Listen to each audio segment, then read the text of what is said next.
Kollam Kottarakkara sub ജയിലിൽ തടവുകാരന്റെ ആക്രമണം സഹതടവുകാരെയും jail ഉദ്യോഗസ്ഥരെയും മർദ്ദിച്ചു. പന്മന സ്വദേശി ശ്രീകുമാറാണ് ആക്രമണം നടത്തിയത്. പരിക്കേറ്റ 5 പേരെ ആശുപത്രിയിൽ പ്രവേശിപ്പിച്ചു. കഴിഞ്ഞ ദിവസം രാത്രിയോടെയാണ് ശ്രീകുമാർ ജയിലിനുള്ളിൽ ആക്രമണം നടത്തിയത്.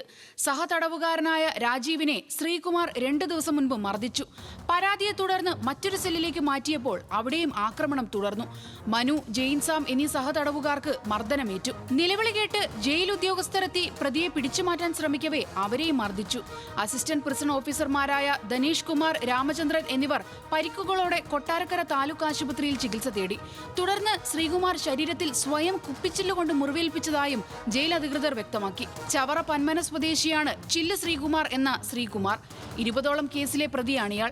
കൊലപാതക കേസിലെ ശിക്ഷ കഴിഞ്ഞിറങ്ങിയതിനു പിന്നാലെ മോഷണ കേസിലാണ് വീണ്ടും റിമാൻഡിലായത്. ഹരിപ്പാട് കോടതിയിൽ ഹാജരാക്കാൻ കൊണ്ടുപോയ സമയത്തും പ്രതി അക്രമാസക്തനായതായി പരാതിയിലുണ്ട്.